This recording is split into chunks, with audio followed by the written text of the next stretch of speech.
Okay, so yeah, nothing great from that, I would say. It was all But right. then this I felt like was interesting. I want to get your thoughts on it because you've kind of mentioned it before. So Byron is backstage and he tries to interview Lashley after everything that happened with Theory and Rollins. But MVP comes in and tells Byron that it's not the time, like he needs to go away. And MVP goes on this long spiel, blah, blah, blah. Basically, it seemed like trying to get the Hurt Business back together, like the original Hurt Business back together. Lashley is not completely here for it, not really ready to mingle in that type of conversation at the moment. But I feel like, again, as I've said before, that seems like it's planting seeds.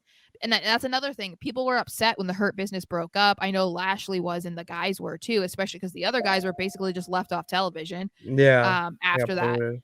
So I feel like this is going to happen at some point, and that's what people want. At the Rumble, they will all help Bobby Lashley try to win the Rumble, and then that's how they get back together. That's That'll be my interesting. that's where I see that going. I love it because Lashley and MVP are an electric factory together, and when you catch lightning in a bottle like that, you kind of just gotta use it until it runs out essentially. And then you Mm-hmm. add, Sheldon Benjamin, Cedric Alexander to it to make the Hurt Business. The Hurt Business are awesome because they just kick ass. Obviously that's what every faction is essentially supposed to do, but like Judgment Day are not ass kickers. They're wrestlers who, are dark. The Bloodline are, kind of they're in their own category. Hit Row, Legado Fantasma. They're not ass kickers. They're wrestlers. These guys are fucking ass kickers who, oh yeah, can kind of wrestle on the side too. Like that's the difference, and you don't see that now. And they're dominant, and then add Omos to it and just make him be some like enforcer big man role.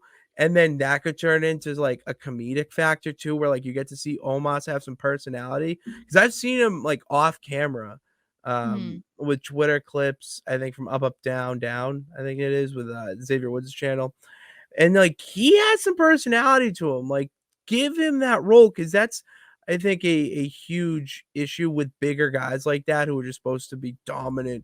Oh, I pick things up and put them down type of thing. If you put him in the Hurt Business, that would legitimize them and make them just undeniable. Like you would have to put them on every show because you could have them feud with legitimately everyone. You can have them align with legitimately anyone. Like the endless possibilities.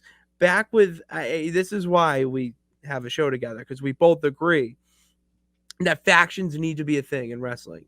You Mm-hmm. need to have good factions at the same time to be a successful promotion. WWE right now has so much more than they could even think of.